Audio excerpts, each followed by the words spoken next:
Hey, Rambo. Hey, hey. Oh boy, what a busy week it's been since we last talked. We Um, always do this. We always end after a busy time and things seem to trickle down. We're always like, I wonder what they're going to do next. I wonder what's going to happen next. And boy, do they serve it up. Starting with Ghislaine straight as soon as we finished recording, that was. Yeah, literally the next day, the day after we recorded, and we were like, what's the universe going to give us? Yeah, Ghislaine Maxwell sentenced. She got 20 years. And R. Kelly sentenced the same day to 30 years. Yeah, we had a politician over here the next day after that resigned for like sexual stuff, groping other people and promising them jobs. What So was his name? his his name was Michael Pincher, and he was pinching bums. Oh boy. Like... Of course he was. We talk about this all the time. It's always in the name. The entire character is somehow, it's like a fractal within the kernel of the name is the character itself. The Mr. Pincher's pinching butts. Big surprise. And that was big news at the time. It was front page news over here. And then, Ghislaine, her name in French is Ghislaine, but every news commentator that you'll ever, official people are calling her Ghislaine. In all these headlines, when you look into it, they always kind of do. Where do you think they're going to go with her? Where? Well, suicide. Yeah, I think she's just going to take the Epstein route. I think Appeal. That they still haven't shown us a mugshot. She's been in custody for a year plus, many months, and we have zero proof of life. Zero. No footage, none of her, no CC, security footage from the jail, nothing. We have nothing to show that an individual living and breathing named Ghislaine Maxwell, we have no proof that she's actually there. Other than the media. That's the only proof. The media and other than the media machine. And, I do feel, we said this once, we'll say this again, Jeffrey Epstein did not kill himself. That's true. That's 100% true, because he simply didn't exist. If you don't exist, you don't have the facilities to kill yourself. It's a 1-to-1. It's impossible. So we've said before, that tagline is said to subconsciously make you think he was alive to begin with. Do you know, like that? It's like the double blow. Either that, yeah. It's designed for so many things. It makes you think that, oh yeah, he didn't kill himself because he was murdered. Like, it makes people think that there's either a more nefarious situation at play. He was actually killed in jail by someone who wanted to keep him silent or keep the truth from coming out. So that's what most people think. Other people think like, oh, maybe he's still alive. He didn't kill himself, which means he's still alive, and all these tragedies and traumas are going to continue into infinity, and then he was never here. And do you know what? People post you pictures of him. They post little short video clips, and I seen you the other day post about Ghislaine, and somebody had quote tweeted it saying like, well, what about all these pictures then, like, of Epstein, and obviously it's all built for us to have all those pictures. It's online again. Like, with Epstein, we've posted many examples of how they can do that, whether it be prosthetics, whether it be CGI, whether it be like just all fully computer graphics, and even what we're thinking is a mask is also just computer graphics. Yeah. It's so interesting. All of his images to me trigger the Uncanny Valley. His imagery, his photos of Jeffrey Epstein, Ghislaine Maxwell as well. Ghislaine Maxwell, Jeffrey Epstein, they just look unreal to me, the photos and videos. So that's one thing. But then remember when we saw after his quote unquote suicide, how we saw his death, him being wheeled out on the stretcher, and everyone was like, that doesn't look like Jeffrey Epstein. That looks like a different guy. Some people were saying it looked like Hillary Clinton. The ears and all this stuff. Yes, the ears, always the ears. Someone said that it looked like Hillary Clinton's brother or something. Everyone was just going wild. I mean, it didn't look like Jeffrey Epstein. The representation that we've been shown through the magnified lens of the media, it didn't look like that guy. It looked like a different guy. But I think that this goes to show, for that ambulance picture, who knows what they could have used? We go through, this is all your territory, Rambo. They could have had, any old person on that stretcher. Some people were saying it looked like Anthony Bourdain, like the ears are exactly like Anthony Bourdain. So it could have been another character on the stretcher, or the stretcher photo might have been manipulated in some way. It could have been wholly unreal. Could have been nobody, no actual ambulance whisking anybody away, because all of this is theatrics. It's all, where was it all happening? theatrics. Yeah, we're only seeing it on the news, and it was in another person maximum... has seen it's I always thought it, but someone said it, and it kind of like, there it is. Ben Stiller, Jeffrey as Epstein. Yeah. Yes. Oh, yes. I feel like when he visited Zelensky, when Ben Stiller had that photo opportunity with Vladimir Zelensky, and they were like glad handing, and just Ben Stiller was praising him as the greatest hero that ever was, two actors acting. That's when I think that the connection in my mind, I was like, dang, he really, really, really does look like Epstein, Yeah. And then you've got the Ghislaine, and they always show us these two sisters, and do you remember that photo op they done, and it was outside that burger place. In-N-Out Burger, when she was, and that was when she was in hiding, quote unquote in hiding, and we got this insanely photoshopped image of Ghislaine Maxwell in front of a In-N-Out Burger outside, reading a book, eating her burger, totally undisturbed, totally unperturbed about anybody around her, being caught, being seen. That image circulated for quite a while, and it was noticeably altered. It was noticeably photoshopped. There were some very clear anomalies within the photo itself. And then about a week later, I feel like people started catching on. Like, so many people were noticing the anomalies in the photos that news outlets started to have to report about, oh, this image has been digitally altered or something. They started to get with the program, only because people were noticing. So they have to, once the jig is up, they got to follow suit. And so, but of course, nobody's talking about the digital alterations as a ground like up, the whole body, yes, everything. The base of the pyramid is non-existent. Yeah, it's you've got those couple of clips of her kind of talking on the stand at some sort of conference or something. Yes, I've seen those. I believe that was her ocean project. She was talking to the crowd for some, The crowd?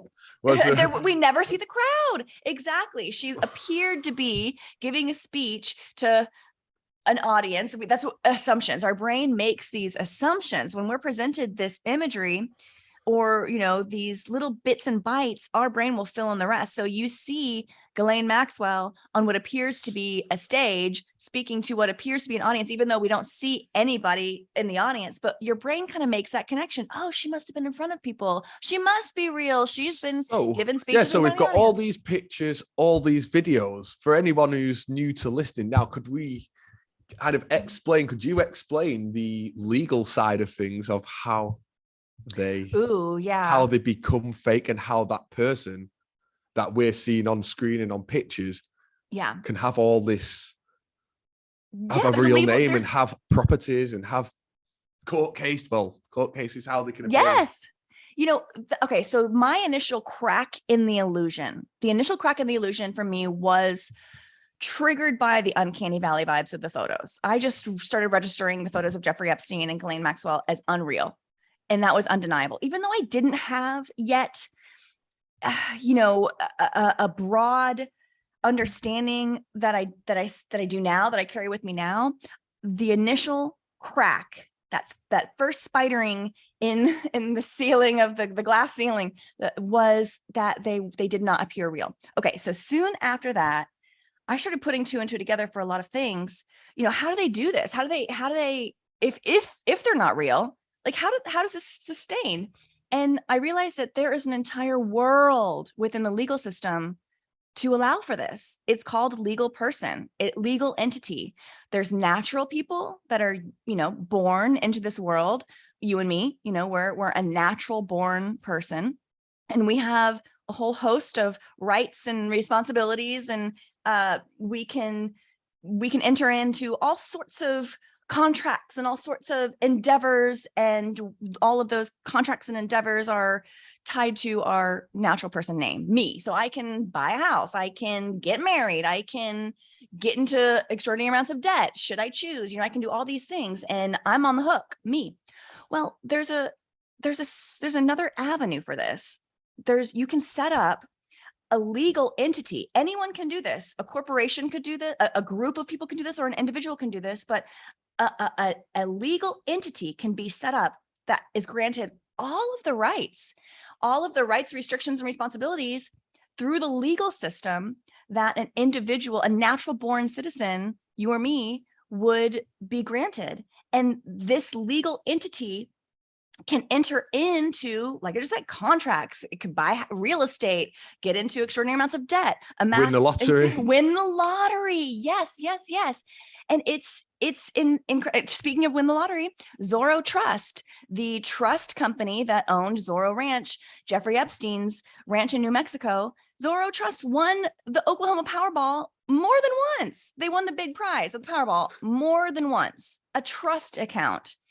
And we'll go into your lottery theories too, because I think this all kind of connects. But, long story short, the legal system allows for this. We know what shell companies are. We're familiar with this. We're familiar that there are companies in name only, that are basically just on paper. They're not real companies, but they're set up as these shell entities to conceal certain elements within transactions of other entities or companies. So if one company wants to do some business, but they don't want it to appear that they are doing that business, or an individual or whatever, a conglomerate group, whatever, they can set up a shell company or a series of shell companies to further and further and further and further evade or put it for the further buffer between the actual individuals or entities engaging in the transaction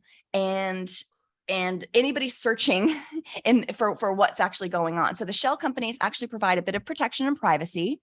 And it's not just it's not for just evildoers doing evil things. Like when we did the Panama Papers, when we heard about all the Panama Papers and all these rich people having offshore accounts, the machinations and maneuvers of those are all done through shell companies. Shell companies are set up, and it's just a series of shell companies, one Those more shell robust companies than the rest. Can have a human name, yes, and be treated like a human, even though they're nothing but a name, just like Epstein, just like Ghislaine. That is company. Basically, there was an names. entire Supreme Court ruling not that long ago, and not even a decade ago. Whereas basically, corporations are people too. They are a body. They are a legal body. A corporation. In the eyes of the legal system, a corporation, it can have all the same rights and responsibilities as a person. And that corporation, we hear the word corporation and we think like this big old building, a machine, lots of people in it and working. And, a corporation is just an entity filed and existing on paper. And then anything else you can be built upon. It can be as big as you want, or it can be as empty. The word shell is it's a metaphor for a shiny exterior, a bright, dazzling exterior, blindingly beautiful, blindingly brilliant, but on the inside it's just hollow. It's just hollow. And so these shell companies, they may appear powerful on paper. They're able to amass large amounts of wealth. They're able to transact large amounts of wealth, or they're able to transact in large amounts of debt. They're able to do all sorts of things that a quote unquote real company or entity would do, but they're not real. They are just figments. They're ghosts. They're legal ghosts. And that's what Jeffrey Epstein is. He's a legal ghost. He's a shell. Just as we know shell companies exist, shell people exist too. They just exist on pixels. They actually look like shell people when you look. They kind of do. Anyone who's not looked at the images with a new kind of set of eyes. Go back and have a look at pictures of Epstein where they're with Trump and stuff. The eyes, they're not in the same room in those pictures with like Trump and stuff like that. Right. The eyes either have it or they don't. Rambo, we know that the eyes are the windows to the soul. That's what we've been told. The eyes are the windows to the soul. And when I look a lot of these pictures, what triggers my Uncanny Valley vibes? Okay, an Uncanny Valley is it's a phenomenon that every human being is hardwired with. I don't know why. I don't have the explanation, and it actually hasn't been explained why we are set up with this, but every single human being has a mechanism inside that is triggered when they encounter something that appears to be human, but isn't. There's this bell curve. We think of like, when you see a robot that looks really, really robotic and it's like moving around like this and, it's like shaped like a humanoid, but it's obviously a robot. That doesn't trigger our Uncanny Valley vibes because it's not trying to appear human-like. It's still in its robot form. We're okay with that. It doesn't make us feel weird or heebie-jeebie. But once that robot, like once you actually put a real skin, like once you skin that robot and it has like a silicone exterior and it can move in a way that a human does, and it's getting closer and closer and closer. It's got like real skin and real hair. I put real in air quotes. It can look just identical to a human. Nearly identical. There's like when I look at those pictures of them or videos of them, it gives us the creeps. Something to feel that it's not. It's a feeling. Uncanny Valley is a feeling within ourselves.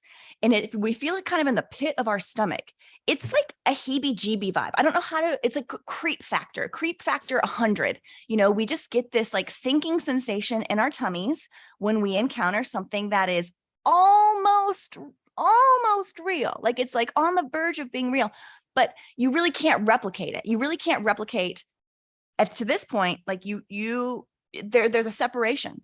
There's a separation between the real and the unreal. And I feel like that divide, that chasm, even though it's appearing to get narrow and narrower, I feel like it's actually getting wider and wider because we're getting hip to this. Like our Uncanny Valley is kind of saving us from this because I think we're being shown all day, every day through our screens, we're being shown these unreal entities. And many people are fooled. Many people are like, oh, people are fooled by the headline, though, like that they've been dragged. They That's hate true. them people, straight away, and they're not even real. So they might. And they don't even think. They skip the. They don't think that person is. But once you're introduced to this concept, for me, it was going to thispersondoesnotexist.com. That started before I woke up. I was interested in thispersondoesnotexist.com. I think 2018 or 2019 is when I first came upon that site. Just as, like almost an oddity, like, what is this? Someone had sent it to me. And I remember, not realizing that these faces were fake. Thispersondoesnotexist.com is a website where you go and every single face, it's just a face. And then you press refresh and it's another face and you press refresh and it's another face. And it's just a series of faces. And these faces are all computer generated. But unless you know that, unless you are aware of that, you may just think it's a repository of faces, people you'd see off Facebook. Like you're not triggered to the knowing, the understanding, the intellectual facet that these people are not real. But once you learn that, once you are hip to that, your brain becomes trained. Instantly, don't you? Like instantly. Pictures I posted of Ghislaine, and I actually tagged this person does not exist.com. Yeah. If you've never been to thispersondoesnotexist.com, it's a fascinating exploration because when you first look at it, the first face you see, it's going to look pretty real. Like if this is your first time going, the first one's going to look real. The second one's probably going to look real. The third one's probably going to look real. But the more you keep in mind that none of them are real, no matter how good they look, none of them are real. And then you keep refreshing, your brain will, a switch will actually flip in your brain and you will be able to cognate with great ease that these faces actually look unreal. And then you get people saying though, but then how could that then interact and be on a body and all this stuff? I've had that asked to me before. And then you go to the that even if it's just an example, the Samsung Neon projects, that is how then you would move this person's face that doesn't exist onto a body that also doesn't exist. Samsung's Project Neon is hyper realistic, real-time 3D graphics in a sense that it actually almost looks like you're watching video, like you're watching real-time rendering, real-time 3D rendering of an identity that looks photorealistic like a human being and communicates like a human being, has the entire vocabulary and mannerisms and facial expressions and micro expressions and macro expressions and everything that you would expect to see from a human being. Like if you were FaceTiming someone, just they give you everything, give you all the things that humans give. And this is Project Neon was developed as these almost live assistants, these hello, how can I help you? These live talking assistants where you can get, interact with them. I mean, there's a whole bazillion uses that this type of technology could take on. But when it was first debuted at CES, which is Consumer Electronics Show in 2020, that's when Project Samsung came onto the big splashdown. This is right before coronavirus. This is right before, I believe it was in January of 2020. Just ready for all the news for everybody. Mm-hmm. Yeah, but they basically let the public in on this technology that what we understand as realism, human realism, that can be rendered in real time, live in real time in 3D graphics renders, computer graphics. Before Samsung, there was another example that was quite viral, and I got it from you, to be honest, and it was the car crash where the two guys died and they recreate them for the families, and they're talking about again is this and that is old. I think that's like 2014. Mm-hmm. They've done this for Holocaust victim, people that supposedly died in the Holocaust. They recreated them and reanimated them. Kim Kardashian, Kanye West bought this. He reanimated Kim Kardashian's dad's whole persona and gave him a message to say that has never been said before, and it was in his voice, in his intonation, with his mannerisms, with everything. They basically reanimated this character, and that is possible through our screens. What we see through our screens is lifelike in such a way that it's nearly indistinguishable for the untrained eye, Yeah. We think we can only see it through our screens, but then what about just the other week, they had an ABBA concert, which was all the people was all the holograms, but they look so real. Yeah. And people were cheering at the crowd, same as the Queen the other week, where everyone was cheering at the hologram Queen. Yes. And you have the Tupac hologram. And I think we kind of make, with the Tupac one, when I watched that one, we kind of made it looks real. Yeah. Slightly, though, that it is a hologram. Cartoony. Yeah. We've talked about this many times. They give us, I believe, like a toy version to play with in the sandbox. Us little kids here on planet Earth. I think that everything that we understand as quote unquote advanced technology has always existed. And it just gets rolled out to the public in drips and drabs over time in a very calculated way, to where we are absorbing and accepting certain technologies and advancements and not really thinking about the bigger picture, and really never thinking that this stuff has always been. And is way more advanced than what we think. Way more. Is the advanced version. Yeah. And many people will say like, oh yeah, the government technology is decades ahead of what they show us. Totally. I agree. I agree that what actually exists is way ahead, but I don't believe that there is a technology advancement actually happening. I believe that everything, all of what we understand as advanced has existed, does exist, and we just get it over time as a public. And then we think it makes us, the adoption process they introduce certain technologies and we get familiar with it, like the Snapchat filters. I believe those were rolled out in 2016. You know, I like to say, at first it was like the puppy dog ears and the little tongue coming out of your mouth. When you move your face left and right, the puppy dog ears would move, and you know it. And then it started getting more and more sophisticated, where it wasn't just puppy dog ears; it was turn you into a baby, yes, or a horse, and a woman, or a man, or a horse, whatever you want. Like identity, real time identity mapping, facial mapping, where they can map on an identity onto another face, and you can move around in real time and it'll stay with you. And that has existed. That is wild technology. But again, they give us like a play version that we in Snapchat that we can play with, or in Insta filters and stuff. And it never is quite perfect. The precision is always off, like you said.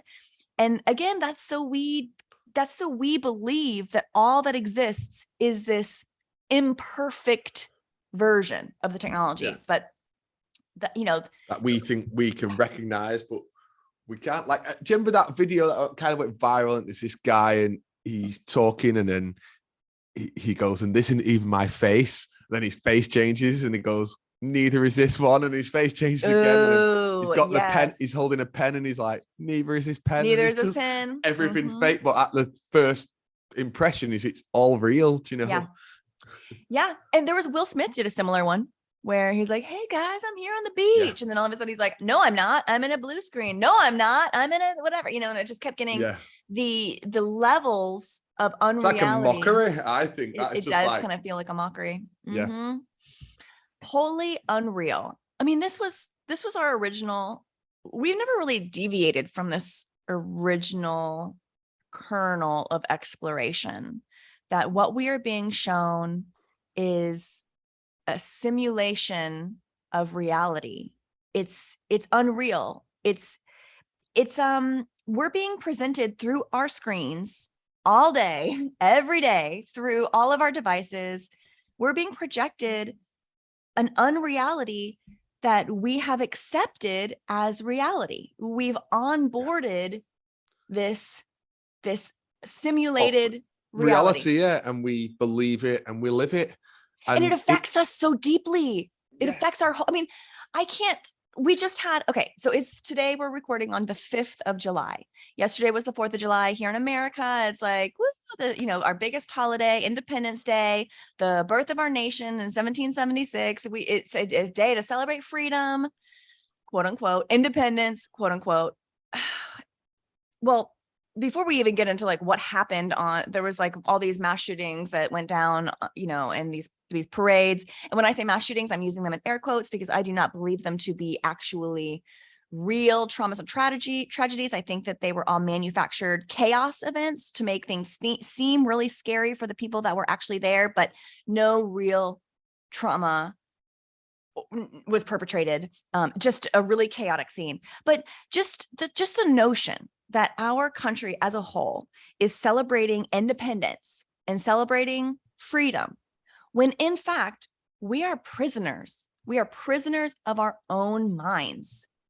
The vast majority of the nation is under a dream spell, is asleep, is dead asleep, because we're sleepwalking. We're sleepwalking through this existence. All of the deception through the lens of the media, the narrow prismed lens of the media has proven to keep us fast asleep, and because we believe it.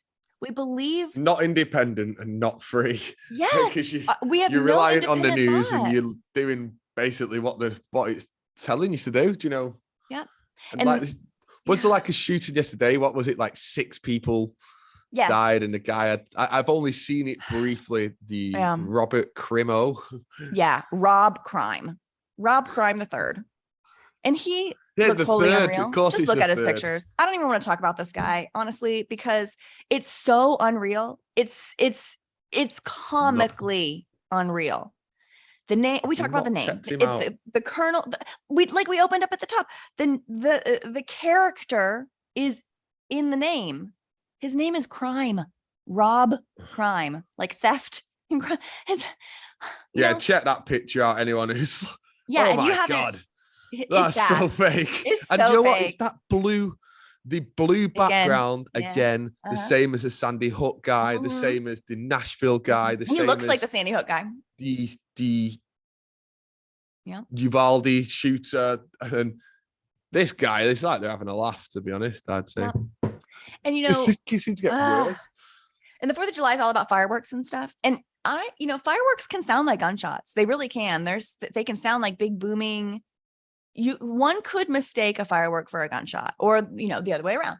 But I think what happened at this parade is there was just some loud sounds that were heard, and then people freaking out, and then that was enough, just a small spark of this everyone illusion. Starts running. Yep, everyone starts running. The smallest of sparks can inflame an entire forest. And I think that's what happened. Like when I watch the videos, there's always someone that recording, there's always some TikTok that gets released like as the main thing. It's silly at this point, but so if you watch the main TikTok that's going around is someone filming the fun parade, the band's walking down, and then all of a sudden there's like loud pop pop pop, and then everyone, or at least the person holding the camera, turns and starts screaming.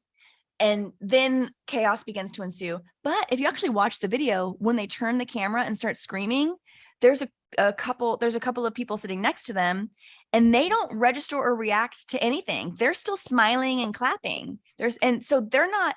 It's like a total disconnect. It's a composite. It's a compilation of situation. I don't think it's a true video, because if someone started screaming, or if gunshots really went off and then someone started screaming next to you, just that a human natural reaction would be to turn and see who's screaming, why are they screaming, what's going on. But the people next to the screaming people were just clapping and smiling, as if nothing was going on.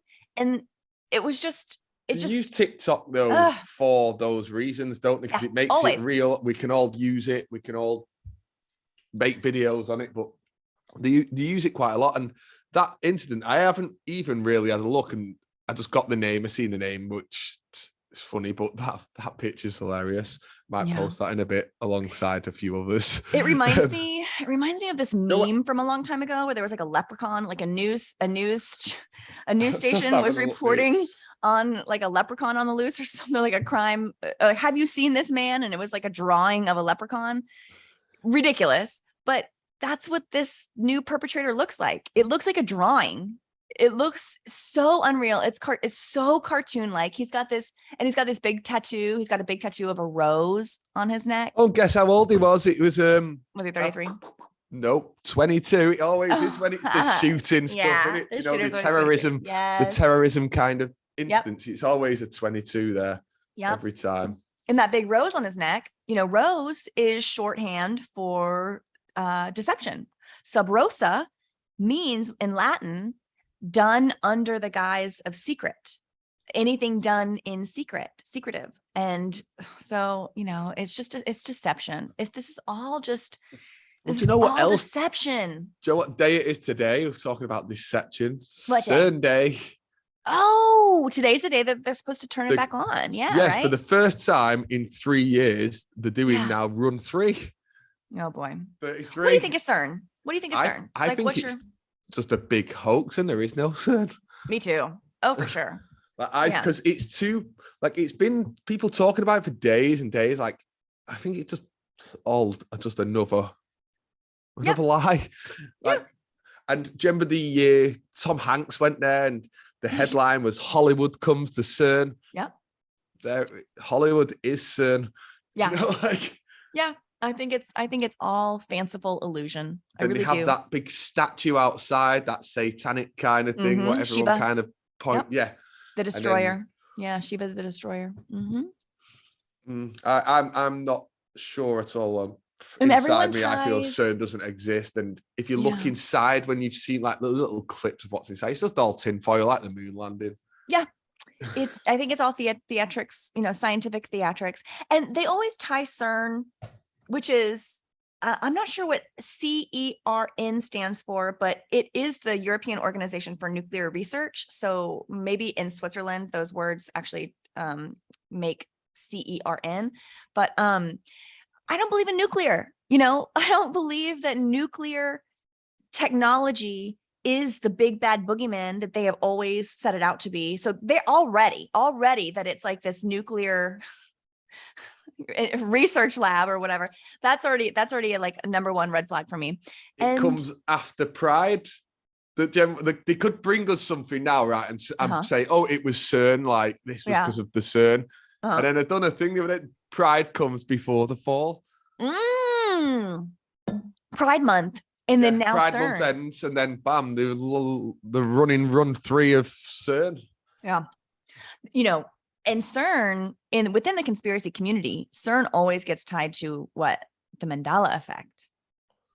Everyone always says that CERN's previous attempts, whenever they collide those particles, whenever that's what is done. Like they blast together these opposing particles so fast that something is created in that collision.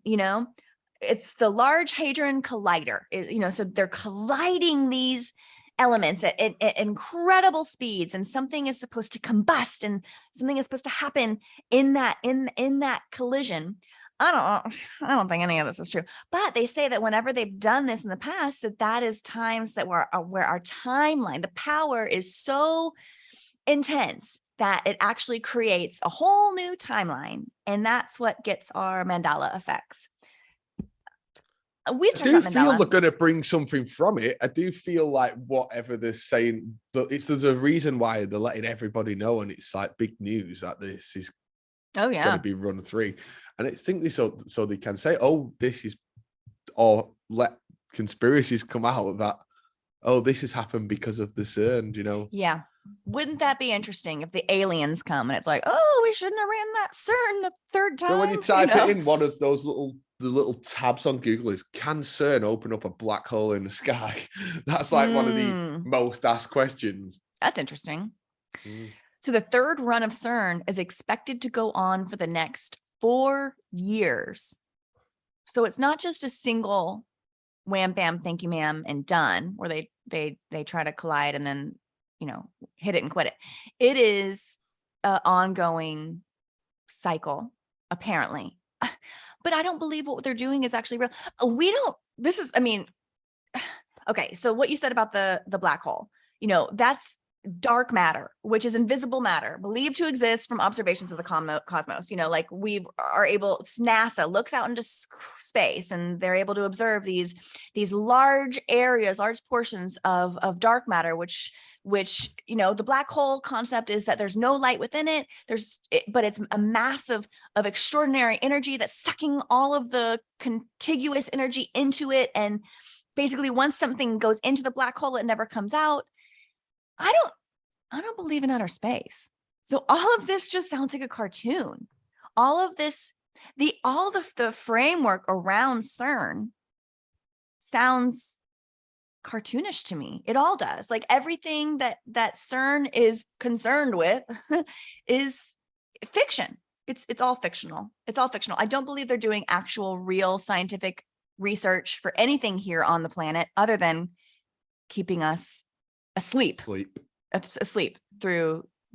these layers and layers and layers and layers and layers of deception. We are the project, aren't we? Yeah, we are the science experiment, and we always have been there. And science, it sounds like seance. Science is black magic. Science is a way to make us believe in the way things work. And if there's anything that you and I within this exploration, that's all we try to uncover is the way they tell us things work. It ain't it. It just, the opposite. The way that, the way they tell us our bodies work, that ain't it. The way they tell us our economy works, that ain't it. The way that they tell us our educational system works or doesn't work, like that really ain't it. everything, banking, the whole financial sector, the way that we think that quote unquote money, the instrument of money exists and operates. That's not really how it actually does. I think every system, and science being one of those systems, education and science being a big tenet of that. I think all of our systems are rotten. And I think they're rotten to the core, because the core of all of them is deception and not truth. Because a lot of people believe, it's all about money, but it's outside of that. You have to think they don't care about money. They gave us the money. Do you know what I mean? They gave us. Yeah, it can't be about money. It can't be about money. Money's just created, whatever. Yeah. Us, it's not about money. Like above the average, but when it gets to government, and it's not about money, then is it? Do you know what I mean? Once it's like prime minister, that's not about money. They're not even earning money. I don't believe they're earning money. Right. At a certain level within the system, money ceases to exist or matter. And it does matter on the ground level. And I'm counting all of us here on the ground level, because it is the carrot. Money enables humans. Money essentially tricks humans into giving our most valuable resource, the planet's most valuable resource, our time and focused attention. Human focused energy, I believe, is the most powerful, precious resource in this entire realm. And money's essentially worthless. It's just pieces of paper. It really is. It's just little data, or pixels on screen that say what your bank account is. Or like a little cash, whatever in your pocket, or credit card in your pocket. Like it's all fabricated, but it's enough. The illusion around money is so robust that we believe it's real, and we will give anything and everything. We will happily give our time, attention, and energy in the pursuit of money, this valueless entity. We will give all of our value, and in return receive pieces of paper, worthless pieces of paper. To buy stuff that we don't really To buy need. stuff we don't need. And to get ourselves into, we talked earlier about, entities, the rights and responsibilities of a legal person or natural person, whatever. Like, do we really need the right to, have a mortgage, to have a death contract for the rest of our life? Everything that we think is a great goal of humanity, you do this and you'll be successful, own a home and you'll shore up your financial, security for the rest of your life, or whatever. All these safeguards and securities, those are other portions of the illusion. It's a trap. A mortgage in name is a death contract. And I think that because we kill ourselves to attain these measurements of success, I just think our whole society is set up wrong. I think that we're not doing things the way that we're not living in the way that we could and possibly should be living. We've never been given the opportunity. We are born into a system that we accept. What do they say in the Truman Show? We accept the reality with which we are presented. It's as simple as that. We just accept it. You're born into it and you accept it. Kind of like if you're born into a religion. For the majority of your life, you're probably going to engage in the rituals and rites of that religion. And then, I think it's pretty normal and natural to question things when you get, to be a little bit older, but you don't ever get out of the framework of, you may put aside your religion, but you never really take a look at all religions and go, what is this construct? What is this construct in totality? What does religion with a capital R mean for all of humanity? We're incapable of getting far enough away to see it from above, see it from far enough away as we're in a world of imagination.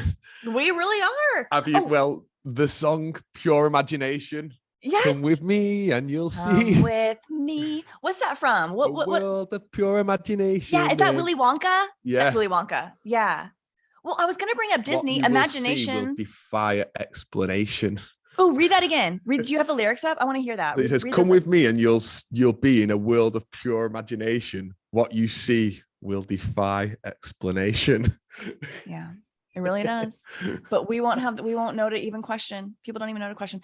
That reminds me of Disney, which goes back to space, because Walt Disney, the character we know as Walt Disney and Disney Corp gave us our entire understanding of space back before people were even being taught about space in school. There was a time when space wasn't even taught in school. And Universal Studios gave us the globe, didn't they? They gave us the globe in the 20s. They gave us before we'd ever seen space. So I'll say this. When I say seen space, that's in air quotes, but we humans did not get to see what quote unquote space looked like until 1946. 1946 is when NASA mounted a camera on a rocket and shot it up from White Sands, New Mexico. They shot a rocket into space, and it took a picture back at Earth. And this was the first time that we saw the curvature. This is the first time that we saw the planet from space.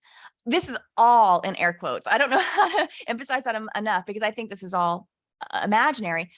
And the reason I think this is all imaginary is because leading up to this time in 1946, leading up to that rocket going up, Disney Aeronautics, Disney had like an arm of engineers that were providing and creating and providing these manuals, these reference manuals to NASA to give to, because NASA rocketeer, like this is all brand new. There was no rocketeers before a certain point. So NASA is starting to hire people so that we can go to space and all this stuff, and nobody knows what to do. Nobody has any idea of what's going on. And so who provides all of this framework and education but Disney? Disney actually worked with NASA to teach these completely freshman engineers, rocketeers, aeronautics guys, to teach them what space looked like, to teach them how space worked. So before anybody knew what it was, Disney was teaching NASA what space was. And then we send a rocket up, take a picture, and guess what? That picture looks exactly like what Disney had said. Can you imagine? Disney was right. How'd they know? They just knew exactly what space looked like. And then we go up there and man, that looks exactly like. Never been questioned since. Never been questioned. Never been questioned. Our entire understanding of space is a Disney cartoon. It was then. It is now. It is now. It still is. I don't think we've ever been to outer space. And more people questioning it. I don't know. I know a couple of people now that don't believe in space, but they did, and they're not quote conspiracy theorists. Oh, tell me about that. What made them? My dad, for instance, he Rambo has Senior. grown up loving space, spaceships, astronauts. It's only yesterday we were talking. He said, I actually believe, because I was talking about this CERN, to be honest. Yeah. And he said, I'm not surprised if all that's bullshit as well, just like space. Rambo Senior, that makes me feel so good. You can teach an old dog new tricks. You can. Oh, that gives me so much hope. Yeah. That gives me a lot of hope, actually. It's okay. Why would they fake space? People are out there like, what? You guys are crazy. Why would they fake space? Well, I think ultimately it's all about deception. They want us, space and dinosaurs, I think, are intrinsically linked as far as education. What do kids learn in school? Kids learn about space and dinosaurs. That's like the first thing kids get beat over the head with when they're in primary school. Yeah. Space and dinosaurs. Why? And Santa. Santa, the original sin, the greatest deception, the deception that starts within the family unit and teaches all of us that deception is a fun game that we all play with each other. But space they want us looking up and out for truth. So space is that up and out. They also want us looking far back. That's dinosaurs. Nobody wants us looking here, now, and within for answers. That is like the last thing that anybody wants, is for us to live in the present and seek within. The journey, I believe, the journey is within. All the answers are within us. I think that there's these, just like birds know how to fly, animals know how to care for their young without any teaching and training. I think that there is some inside know the truth. Yeah, I think the truth is within us. Yeah. The truth is not out there, like the X-Files said. The truth is out there. The truth is not out there.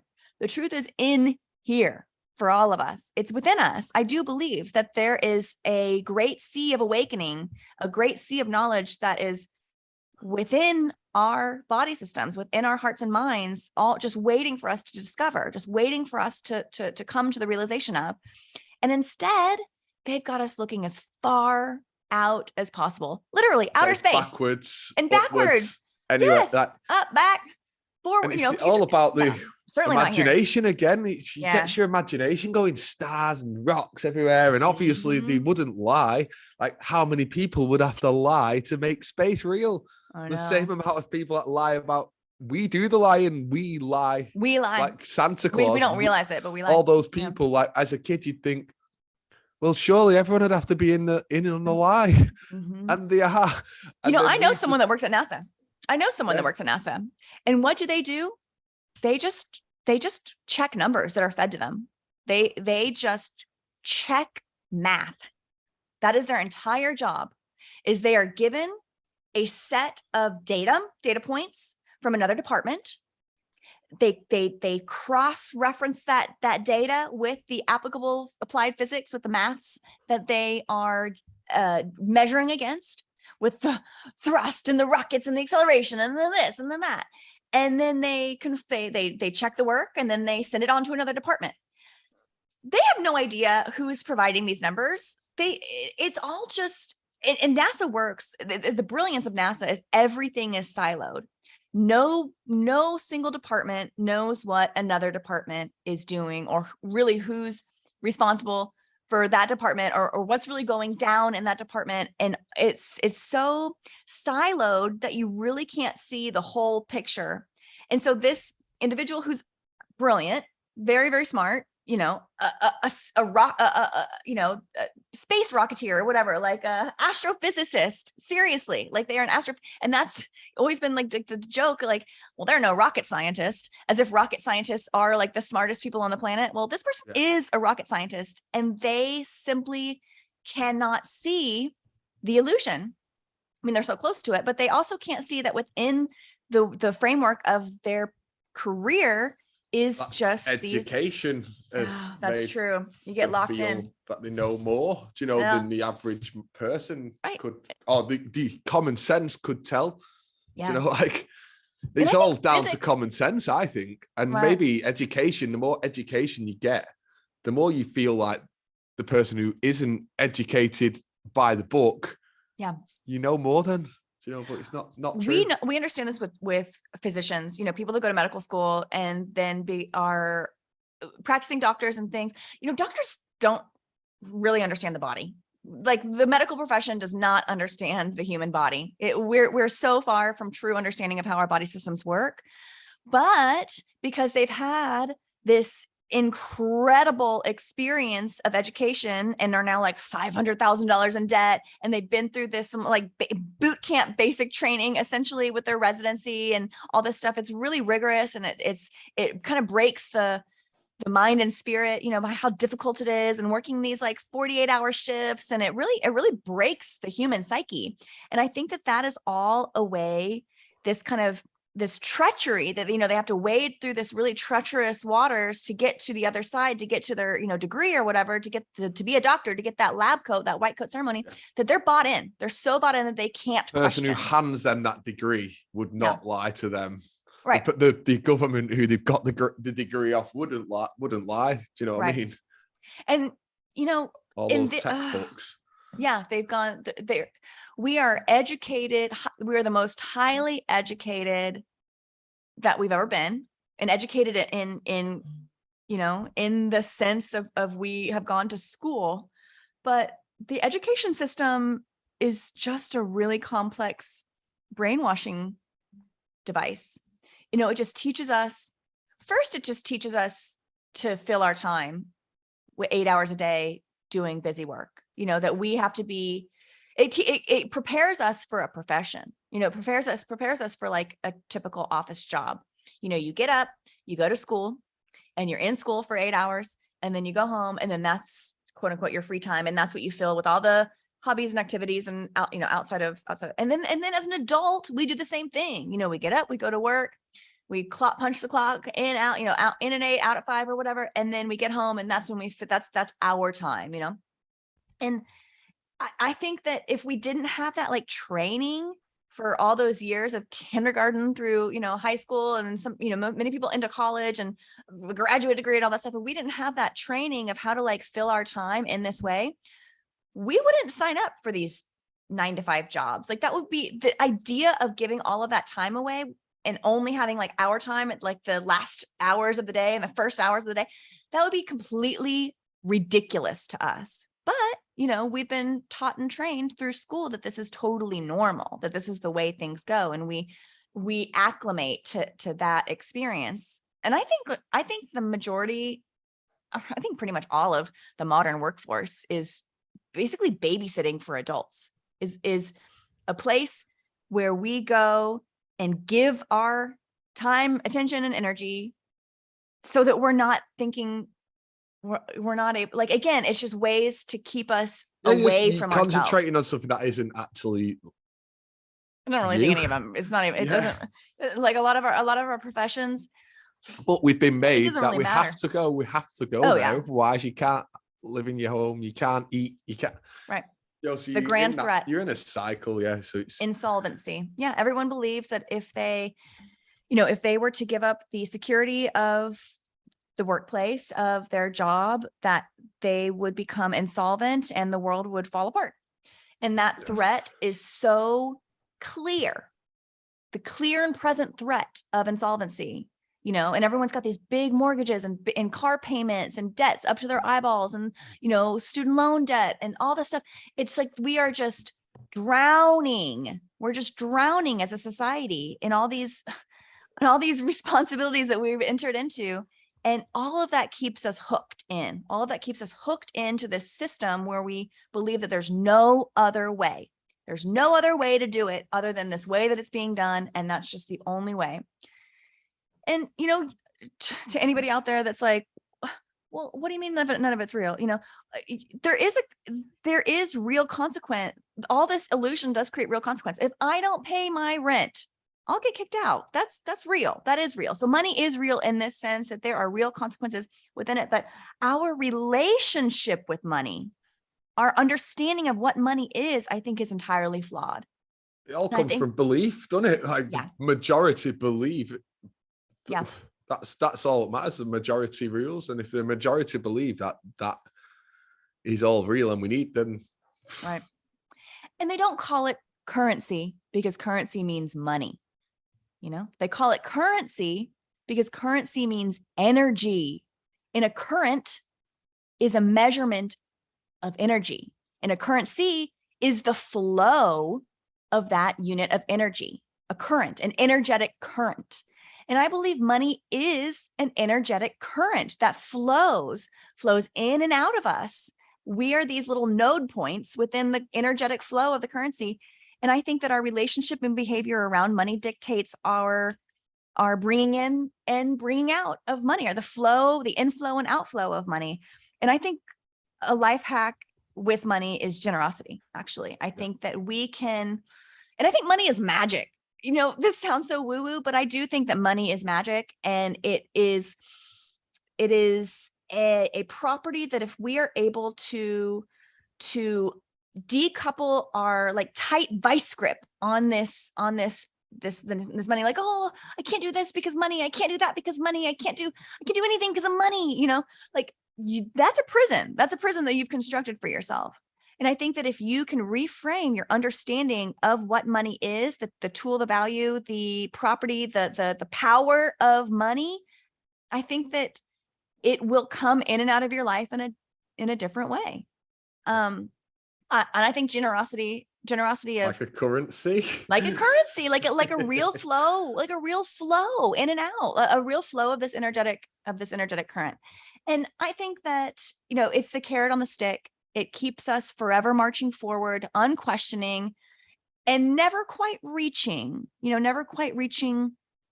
that carrot, because, there are people that get wildly successful, that have all this money and wealth and riches and status and success, but they're super unhappy. It doesn't solve they may not be worried about their next rent payment. And so that worry that they may have had, when they weren't wealthy, that worry is gone, but it doesn't solve deeper issues within the human psyche. And those deeper issues within the human psyche, I think are planted and perpetrated by all the illusions that swirl around us. I like to say, the conditioning is a cradle till grave program. It's a cradle till grave brainwashing program. From the moment we're born to the moment we expire, we are lied to, brainwashed. Yeah. And the conditioning is good. It's good. And sometimes it takes an entire lifetime to unravel it. Like your dad. He's just now, he loves space. People love space. It's fun. It's, but there is a moment where if you can ask the right questions and you can reframe old ideas and old learnings and old teachings, and you can begin to look back at everything in a different way through a different lens, everything can be rendered in a different light, rendered crystal clear.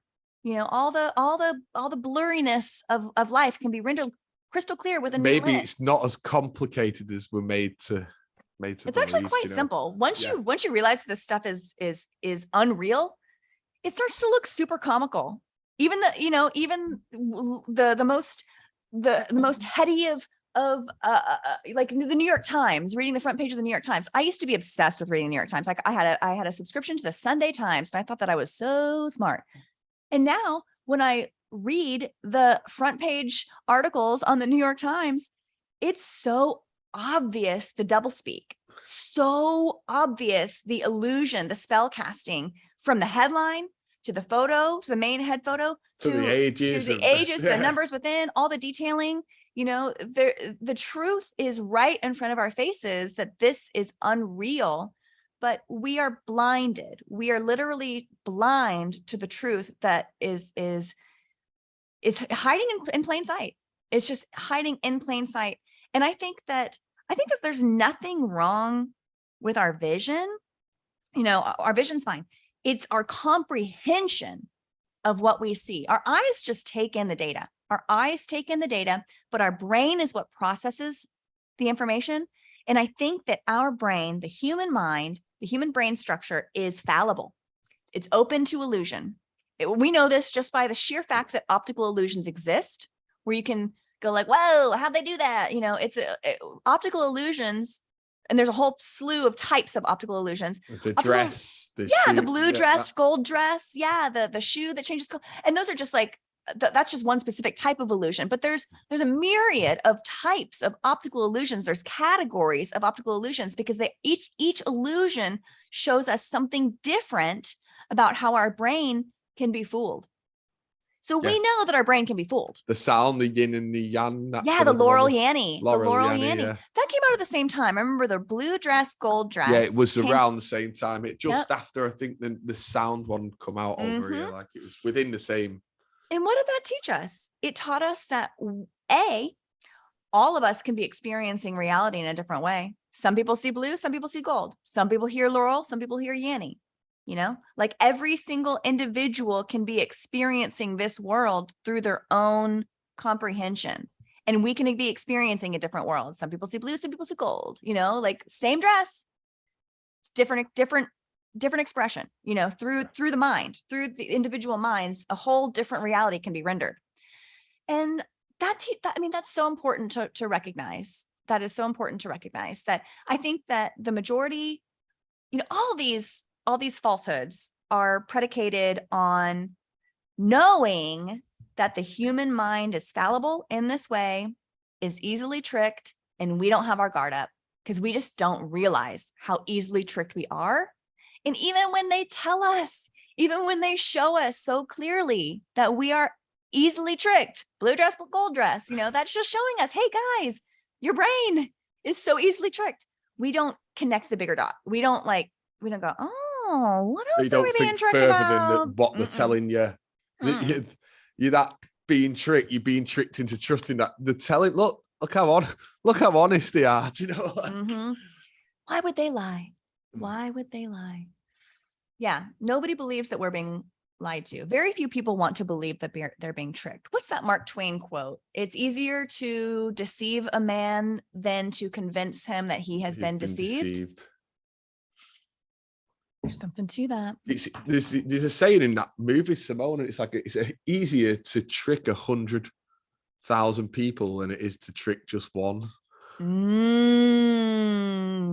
I love that movie was a game changer for you. Yeah, I love that. And if you haven't seen Simone, it's spelled Sim1, S-I-M, and then a zero, right? Oh, zero, N-E, Sim. So if you're looking for it, Sim1.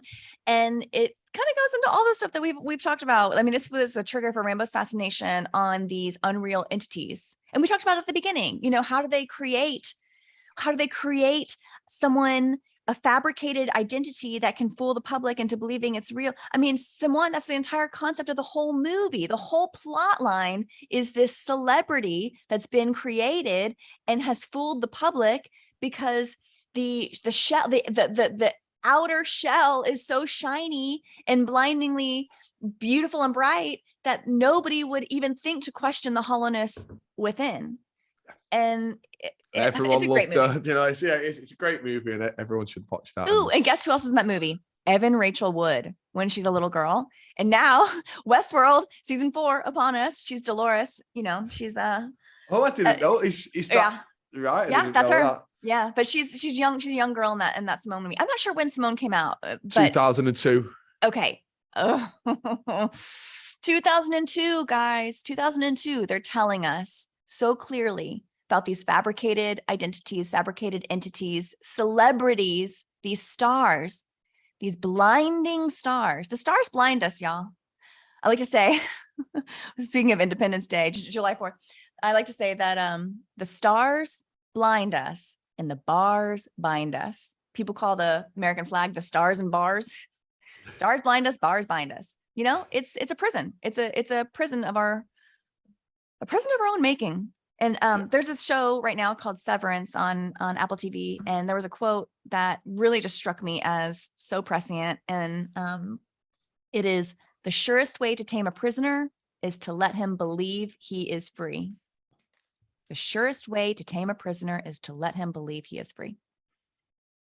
That hits deep. We don't even think. Deep on that. Yeah. And I think that fear is a prison. Fear is a prison that we happily lock ourselves into. Yeah. We just don't know because we can't see the bars around us. We just can't. I think that the only weapon is deception, and the only goal is fear. Because fear, everything else is a way to control the public. We act on the fear and the deception, Yeah, we do. We become our own. That's how it all becomes real. Yes. Like what we were talking about, how it becomes real. That's because we make it.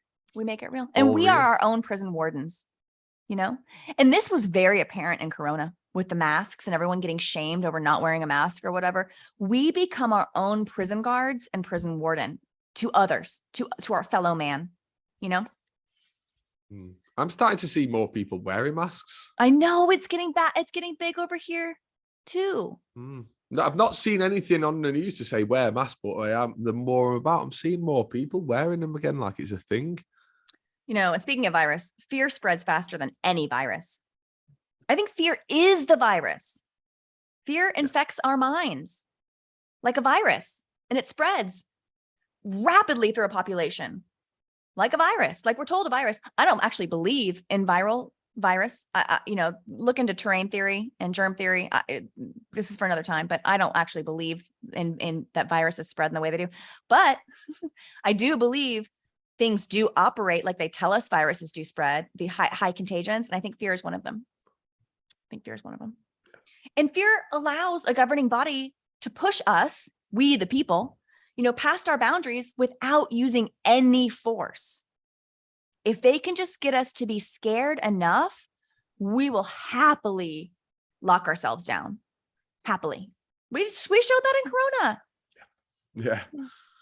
And they could even, I reckon they can and will do it again.